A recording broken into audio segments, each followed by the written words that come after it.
Hi hello नमस्ते आ एक नुआ वीडियो मु गणेश आपण स्वागत करुच्ची। आज एमती एक जगह देखेबी बा एमती एक दृश्य देखेबी सतरे आपण हुए तो देखी थाई पारंते किंतु कमेंट रे मते निहाती कहबे ए जगहटा कोठी। प्रथमे ए दृश्यटी आपण देखंतु ए गोटे डैम अछि केते सुंदर लागुची। छोट छोट लहरी रे से डैम रो शब्द सतरे अति आनंदित करुछि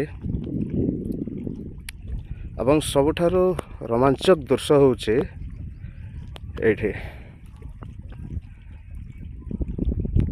एपरि दृश्य आमे केवल चलचित्र माध्यम रे आमे देखि थाउ।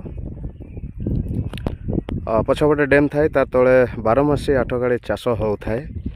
धान चाष विभिन्न प्रकार चाष हो थाए देखुथिबे एवं सतरे सेई खपर घर आज भी ओडिशार परंपरा बा पूर्व कालर रीति रिवाज रे जो प्रकार घर निर्माण करुथिले बा जेमती रहणी सहणी थिला एठी आज सतरे मने पकई देउचे से पूर्व पुरुष माने जो प्रकार बसवास करुथिले। सतरे माटी घर अछि, कच्चा घर अछि, चाड़ छपर घर अछि, खपर घर अछि, टाइल घर माटी टाइल घर अछि। देखा बहुत सुंदर लगुच। एमती दृश्य आम कोरापुट सेक्टर रे भी आम देखा पाई था तमिलनाडु साइड रे टाइप दृश्य बहुत देखा मिले किंतु आम केउझर जिला जोड़ा ब्लॉक अधीन रे गाँटी अच्छी मु कहबी आपण मैंने कमेंट माध्यम से गाँटी गाँव ना कौन एवं पंचायत ना कौन आपण मैंने जनइबे। ब्लॉक टी मुझे कहीदे जोड़ा ब्लॉक। हाँ टिके आपण को कही रखे जे गाँ उपरे गोटे डैम अच्छे आ डैम दीर्घ वर्षरु एटा निर्माण होइछि। बहुत पुराना डैम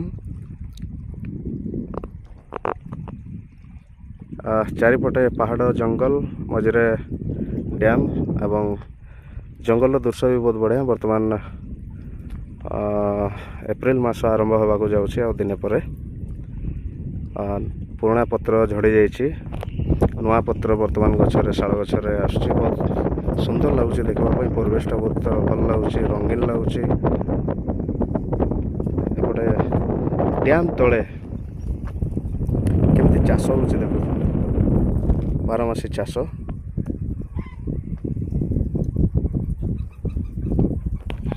दृश्यटा आपन को न देखी रही पारे ना एणुक बाध्य हेले वीडियोटी बनवाई।